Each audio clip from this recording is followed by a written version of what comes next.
Hello. Welcome to another video on our channel. Here we share accounts of people who have experienced near-death experiences and other spiritual encounters. Today, we will hear the story of Quera Lauren. She reports that she died and witnessed something alarming for the future. An increase in conflicts in the second half of 2025.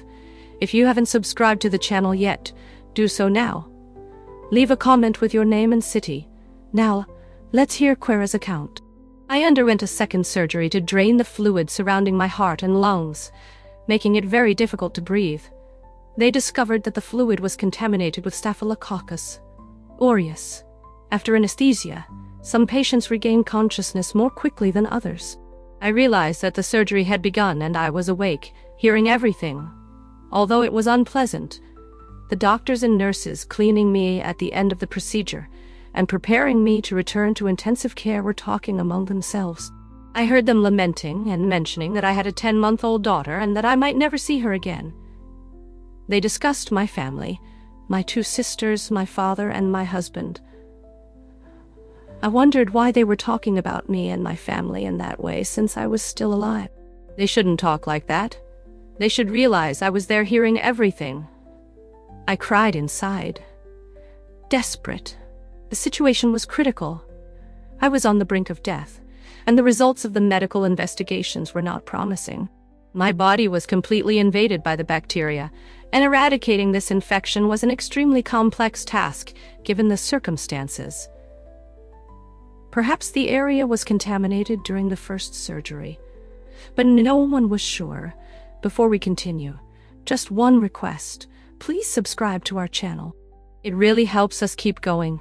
Before continuing, just a request. It helps us a lot to keep going. I woke up in the ICU in a private room with glass walls. When I opened my eyes, I saw my entire family gathered, their faces overflowing with pain, and they announced that what I had heard was true. It hadn't been a hallucination. I was on the brink of death, but deep in my soul, my spirit was stronger than ever. There was no way to communicate this confidence and strength because I was intubated with a respirator, and I could only express myself through gestures. When the doctors asked me how I felt, I raised my arms in a triumphant gesture, like Rocky, the boxer. Immediately, they tied my hands to the bed rail to prevent me from pulling out the respirator tubes.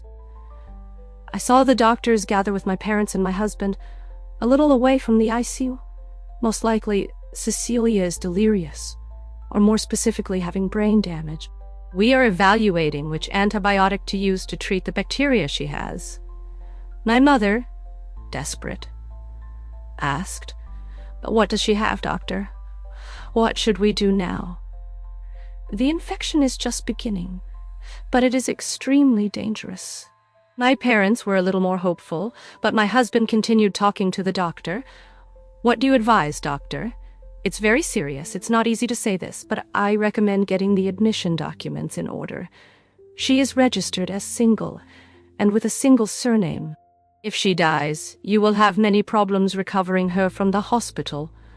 Woman, we have 2 medication options to eradicate the infection. Since there are no definitive tests yet, we will have to take a risk and start treatment. If we don't start today and hope to be right, we could lose her in a few days." My parents and my husband went home, desolate. In the hospital, there was no comfortable space to spend the night. Today, there are comfortable chairs for those who need to stay by the side of a loved one in critical condition. Meanwhile, in my room, I tried several times to signal that the tube in my throat was causing a lot of pain. I managed to move my head, but with my hands tied and the breathing tubes along with the effects of the anesthetic, I couldn't make myself understood.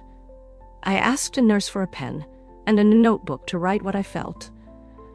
I managed to write only, "My throat hurts." One of the nurses who always took care of me touched my head and said it was natural to feel some discomfort. But the tube needed to stay there. It was impossible. No one heard me, and the pain was not normal. I had been intubated before and had never felt such discomfort. Continuing to try to explain was useless.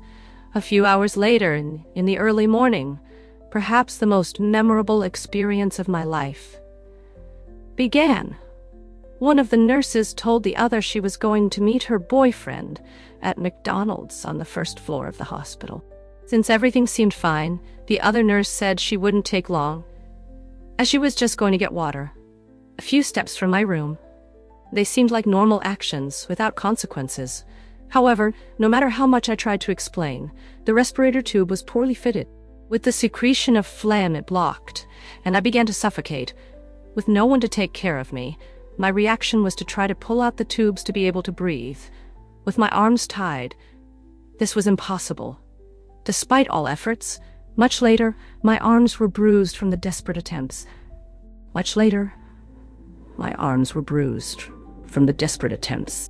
The bed moved completely, and my body twisted, unable to do anything. The seconds felt like hours. Almost at the same time, the respirator alarm sounded loudly, like an ambulance inside my room. Doctors and nurses rushed in, shouting respirator, respirator, calling the specialized team. They seemed crazy, shouting, and I, hearing everything, couldn't breathe. Meanwhile, some nurses held my legs and tried to calm me on the bed, while the doctors removed the upper part of the tube inserted in my throat to perform the necessary procedure. They put some liquid in the tube coming out of my mouth and tried to suction the phlegm. I continued struggling so they could help me breathe. The desperation for a little air and the adrenaline made me twist so much that 4 people couldn't hold me down. I only wanted one thing: to breathe. My body remained alive despite being weak, infected, recently operated on, and deprived of oxygen to sustain life. My body wouldn't give up easily and made a final effort to survive. They tried the procedure once more and couldn't clear the tube, perhaps because it was poorly positioned. Then dizziness began, and I started to lose consciousness, and my body began to surrender. I stopped breathing, and almost immediately my heart stopped. It was at that moment that I suddenly opened my eyes, and felt liberated. I saw myself in a hospital gown, with doctors around my body trying to resuscitate me. I saw them moving actively from side to side, getting smaller and more distant. The feeling was strange because I felt completely whole, and without a doubt, saw my inert body before me. I floated alone. No one tried to hold my sore legs and arms. The relief was enormous. I couldn't control what had happened, so I let myself go. Then began the most wonderful journey. I floated from within what seemed to be a tree. I could only be a spectator.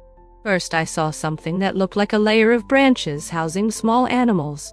There were squirrels, rabbits, and birds among them, all living in harmony, feeling a peace and fullness that radiated a love like I had never felt, much less coming from an animal, a fullness I had never experienced.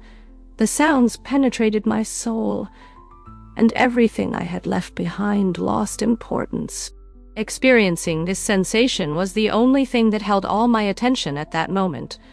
I continued floating, and meanwhile, my body relaxed. My muscles stopped hurting. I breathed freely, and no longer felt tired. The relief was not only external, but also internal. During that state of deep rest and serenity, a vision formed before me, transporting me to the second half of 2025. I saw myself in a troubled scenario where conflicts between Israel and Gaza had intensified alarmingly. The news showed devastating images of cities in ruins and populations desperately seeking safety. The tension in the region was palpable, with a significant increase in attacks and counterattacks, resulting in an endless cycle of violence and pain. Diplomacy seemed to have failed, and international mediation attempts proved fruitless. Simultaneously, the vision took me to the battlefields between Russia and Ukraine. The conflict that had been going on for years had escalated to levels never seen before. Russian forces advanced with brutal intensity, while Ukrainians fought fiercely to defend their land and sovereignty. The streets were filled with soldiers and tanks, and the sound of explosions echoed constantly, reminding everyone of the harsh reality of war. The suffering of the civilian population was immense, with thousands of families displaced and a growing number of casualties. Amid this chaos, I perceived the presence of world leaders trying to find a peaceful solution. but the path to peace seemed increasingly distant. The sanctions and economic pressures applied by various countries against Russia were provoking an energetic reaction, further aggravating the conflict. Negotiations between Israel and Gaza were also at an impasse, with both sides refusing to yield, fueling a spiral of destruction and despair. These visions of the future, so vivid and detailed, brought me a deep feeling of sadness and helplessness. However, they also awakened in me a renewed hope that despite the adversities, it would still be possible to find a path to peace. I believe that sharing these visions can serve as a warning to humanity, encouraging everyone to seek peaceful solutions and work tirelessly for harmony among nations.